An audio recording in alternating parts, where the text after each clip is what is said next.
जय हिंद साथियों, स्वागत है आप सभी का हमारे YouTube चैनल ज्ञान आरपीएल में। साथियों मैं आपको बता दूं कि हम आप लोगों के लिए यूपी ट्रिपल एससी पेड की क्लासेस लेकर के आ रहे हैं और हम इस समय पढ़ा रहे हैं दोस्तों इतिहास। ठीक है, और इतिहास में हम दोस्तों दिल्ली सल्तनत को शुरू कर चुके हैं। ठीक है, हमने बताया था दिल्ली सल्तनत दोस्तों चार भागों पांच वंश आते हैं: गुलाम वंश, खिलजी वंश, तुगलक वंश, सैयद वंश और लोधी वंश। तो हमने पहले वीडियो में गुलाम वंश के बारे में पढ़ लिया था जो कि 1206 से लेकर के 1290 तक था। ठीक है, अब दोस्तों आज के वीडियो हम खिलजी वंश के बारे में पढ़ने वाले हैं। उसके पहले बता दें जो आपको इसके पहले के वीडियो आप देखने हैं तो आप जाइए प्लेलिस्ट में, वहां आपको दोस्तों मिल जाएगा इसका लिंक। साथियों जैसे आप प्लेलिस्ट पे आते हैं ना तो आपको ऐसा दिखेगा ये UP triple SC paid 2022 classes, आप इसको संपूर्ण पढ़ लीजिएगा। ठीक, एक क्रम में लगी हुई वीडियो सारी मिल जाएंगी। उसके अलावा अगर आप UP triple SC video exam की तैयारी करें तो आपके लिए हिंदी दोस्तों ये बेस्ट होगा, यहाँ से आप हिंदी कवर कर सकते हैं। और यूपी पुलिस 2022 के लिए संपूर्ण हिंदी आप इसके पर यहाँ से पढ़ सकते हैं दोस्तों। और उसके अलावा उत्तर प्रदेश स्पेशल दोस्तों आप यहाँ से तैयार कर सकते हैं। तो चलिए शुरू करते हैं आज की इस वीडियो को। साथियों हमने पहले वीडियो में गुलाम वंश देखा था, अब हम देखेंगे आज खिलजी वंश के बारे में।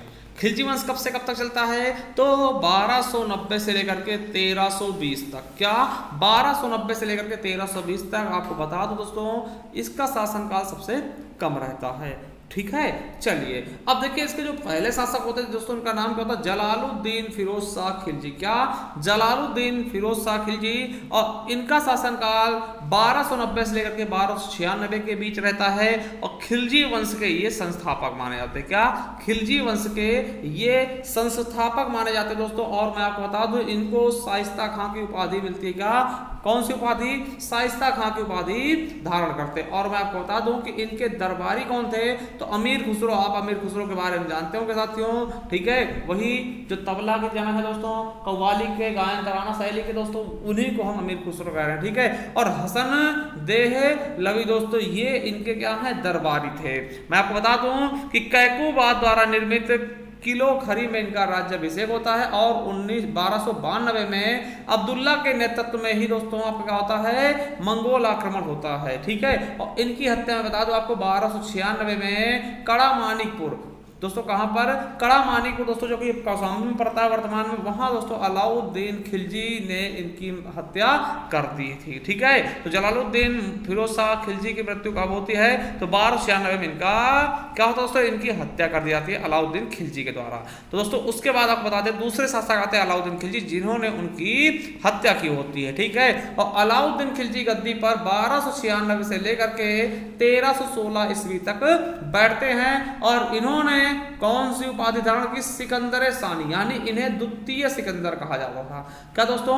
इन्हें हम द्वितीय सिकंदर कहते थे। मैं आपको बता दूं कि इनके अन्य नाम से भी बहुत ज्यादा फेमस थे, जैसे कि विश्व का सुल्तान हो गया, जनता का चरवाहा हो गया, भारत का समुद्रगुप्त हो गया और युग का विजेता। इन नामों से भी ये जाने जाते थे। ठीक, कौन? अलाउद्दीन खिलजी मेरे साथ हो। चलिए अब इनके बारे में देखते। देखिए इनके जो प्रमुख युद्ध हैं आपको बता दूं कि गुजरात आक्रमण। देखिए गुजरात आक्रमण किसके खिलाफ करते हैं तो वहां के राजा बघेल वंश के शासक थे राजा कर्ण। और इनके जो सेनापति, देखिए ये लड़ने इनके सेनापति गए थे जिनका नाम था उलूग खां और नुसरत खां। मैं आपको बता दूं जब गुजरात विजय के बाद यानी उलूग खां और नुसरत खां वापस आ रही थी तो मैं आपको बता दूं कि गुजरात विजय के दौरान नुसरत खां दोस्तों क्या करती हैं 1000 दिनार में दोस्तों एक व्यक्ति मलिक काफूर को खरीद देती। क्या?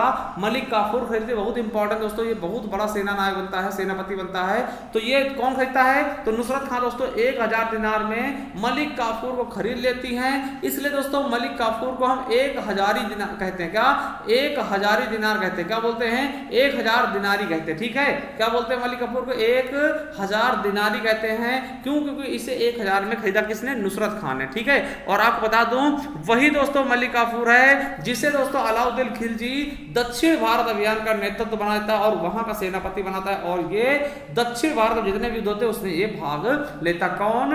मलिक काफूर। ठीक है। दूसरा दोस्तों रणथंभौर आक्रमण, आपको बता दें कि चौहान उस समय रणथंभौर में कौन था, तो चौहान वंश के हमीर देव थे। और इस अभियान में प्रसिद्ध शायर दोस्तों अमीर खुसरो को भी अलाउद्दीन साथ में ले जाता है। और यहाँ पर दोस्तों जो हमीर देव की पत्नी थी जिनका नाम रंगदेवी थी, वो दोस्तों जौहर व्रत कर लेती है, मतलब जौहर कर लेती है दोस्तों, आग में कूद जाती है।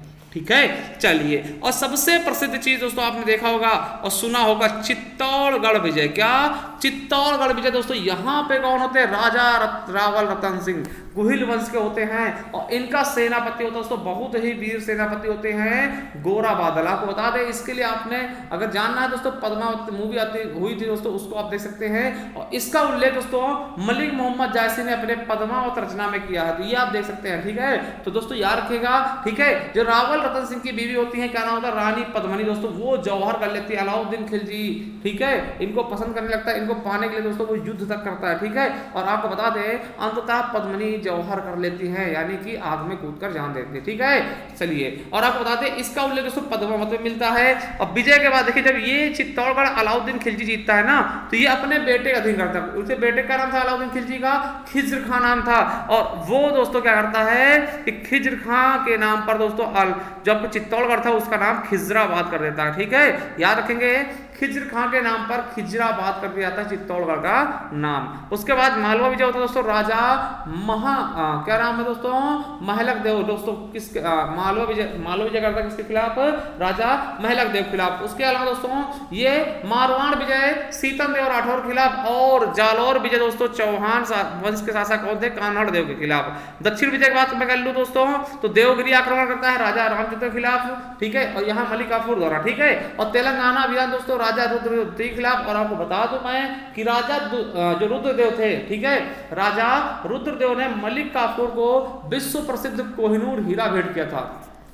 याद रखेंगे किसको दोस्तों? तो राजा रुद्रदेव ने मलिक काफूर को कौन सा कोहिनूर हीरा भेंट किया था, जिसे मलिक काफूर ने दोस्तों अलाउद्दीन खिलजी को भेंट किया था। ठीक है, और यही दोस्तों मदुरै विजय करता है। मदुरै विजय में दोस्तों दो भाई होते हैं, वीर पांडे और सुंदर पांडे नाम के दो भाई होते हैं, उनको पराजित करता है। अगर मैं प्रशासनिक व्यवस्था की बात कर लूं अलाउद्दीन खिलजी की, दोस्तों ये स्थायी सेना करता था। क्या? स्थायी सेना गठित करता था। ये प्रथम शासक था जिसने स्थायी सेना गठित किया। क्या? स्थायी सेना गठित करने वाला पहला व्यक्ति था अलाउद्दीन खिलजी। और दोस्तों सैनिकों को नगद वेतन देता था। दोस्तों ये सैनिकों को ना नगद वेतन देता था, ऐसा नहीं एकता प्रणाली जमीन दे दिया, नगद वेतन देता था। मैं आपको बता दूं कि लगभग दोस्तों 338% प्रतिवर्ष देता था। और उसके अलावा बता दूं साथियों कि एक बाजार नियंत्रण प्रणाली बनाई थी इसने, सराय ए अदल। यमुना नदी के तट पर दोस्तों बाजार नियंत्रण प्रणाली बनाई दोस्तों, यहाँ बाजार लगता था जिसका नाम सराय ए अदल। यहाँ पे बहुमूल्य चीजें बिकती थी। वही दोस्तों दीवाने रियासत का विभाग की स्थापना करता है, यानी व्यापार विभाग की स्थापना करता है। और आपसे पूछेगा कि घोड़ा दागने की प्रथा किसने शुरू की या हुलिया लिखवाने की प्रथा किसने शुरू की, तो वो सब अलाउद्दीन खिलजी ने ही किया था, ये सभी की सभी चीजें। ठीक है, अलाउद्दीन खिलजी निर्माण क्या किया तो आपको बता दूं कि अलाई दरवाजा हो गया दोस्तों। अलाई दरवाजा आपको दिल्ली में मिल जाएगा। ठीक है, वो कुतुब मीनार वाले परिसर में। ठीक है, हौज खास मिल जाएगा, सीरी फोर्ट मिल जाएगा, जमात खाना मस्जिद का निर्माण भी अलाउद्दीन खिलजी के द्वारा करवाया जाता है। ठीक है, चलिए। अब अलाउद्दीन खिलजी के बाद दोस्तों कौन आता है? मुबारक शाह खिलजी। क्या नाम है? मुबारक शाह खिलजी। ठीक है, अब देखिए मुबारक शाह खिलजी दिल्ली का प्रथम सुल्तान था जिसने स्वयं को खलीफा घोषित किया था। अब देखिए खलीफा किसने घोषित किया? तो मुबारक खिलजी ने। ठीक, याद रखेंगे मुबारक ने अपने आप को खलीफा घोषित किया था। अल वासिक बिल्लाह की उपाधि धारण की। कौन सी उपाधि? अल वासिक बिल्लाह की उपाधि धारण की। किसने? मुबारक शाह खिलजी ने। और मैं आपको बता दूं कि गुजरात के हिंदू खुसरो शाह, देखिए गुजरात के एक तो व्यक्ति थे दोस्तों जिसका नाम था खुसरो शाह, वो हिंदू थे पहले। उन्होंने दोस्तों हाल ही में इस्लाम धर्म कबूला था। ठीक है, यानी कि एक हिंदू व्यक्ति जो जल्दी दोस्तों इस्लाम धर्म कबूलता है उसे दोस्तों ये अपना मंत्री बना लेते। क्या बना लेते हैं? मंत्री बना लेते हैं। और आपको बता दें साथियों कि 1320 में वही खुसरो जो कि हिंदू था, बाद में मुस्लिम बनता है, वही दोस्तों मुगल शाह जो दोस्तों सॉरी मुबारक शाह खिलजी की हत्या कर देता है और खुद गद्दी पे बैठ जाता है। तो उसके बाद दोस्तों हम बात करेंगे खुसरो शाह की। मैं आपको बता दूं 320 में दोस्तों ये इसका कार्यकाल था, छोटा सा कार्यकाल है। तो यह दोस्तों पहली बात ये मूल रूप से दोस्तों हिंदू था। अब बता दें कि इसने महलों में दोस्तों मूर्ति पूजा शुरू कर दी, क्योंकि दोस्तों ये पहले हिंदू ही था, ठीक है। जिससे दोस्तों इसके शत्रुओं ने कहा कि इस्लाम क्या है, खतरे में आ गया और इसे इस्लाम का शत्रु कहा जाने लगा, ठीक है। लोगों ने क्या कहा, इस्लाम खतरे में है और इसे इस्लाम का शत्रु कहा जाने लगा, ठीक है। चलिए तो दोस्तों ये आप देख चुके हैं खिलजी वंश साथियों, ठीक है। अब दोस्तों कुछ कर के नाम बता रहा हूँ, इनको याद कर लीजिएगा। कर के नाम क्या क्या है, देखिए कौन सा कर किससे संबंधित है। देखिए जिजिया कर किससे लिया था, गैर मुस्लिमों से। खराज का होता है गैर मुस्लिम किसानों से लिया जाने वाला कर है। उस्र का होता है मुस्लिम किसानों से। जकात का होता है मुस्लिम भाई आय का दोस्तों 1/40वां हिस्सा तो जनता की भलाई के लिए दान करते हैं, उसको जकात कहते थे उस समय। और खुम्स क्या होता है, तो युद्ध में लूटे गए धन को हम खुम्स के नाम से जानते हैं। दोस्तों ये नाम है कर के कुछ नाम है, इनको आप याद करिएगा। आपसे पूछ सकता है कि उस्र कर क्या होता है, जकात क्या होता है ना, खुम्स क्या होता है। तो इनको आपको भैया बहुत अच्छे से याद करना है और जानना है, ठीक है। तो चलिए दोस्तों देखिए, अगर आप पहली बार चैनल पे आए ना तो चैनल को सब्सक्राइब कर लीजिएगा और एक बार दोस्तों ये इस वाले प्लेलिस्ट पे आप जरूर जाइए, यूपी SSC पेट 2022 क्लासेस संपूर्ण कोर्स के नाम पर, ठीक है। यहाँ जाकर के आप पढ़ सकते हैं। और आपको बता दें अगर आप हिंदी वीडियो एग्जाम के लिए तैयारी कर रहे हैं दोस्तों इस वाले को पढ़ लीजिएगा, और अगर यूपी पुलिस तैयारी कर रहे हैं दोस्तों इस वाले को आप पढ़ लीजिएगा। बहुत ही बेहतरीन ढंग से हमने हिंदी इसमें कराया हुआ है। और यूपी स्पेशल दोस्तों किसी भी एग्जाम के लिए आप यहाँ से तैयार करें। तो चलिए दोस्तों थैंक यू, मिलते हैं नेक्स्ट वीडियो, तक ले जय हिंद, जय भारत, वंदे मातरम।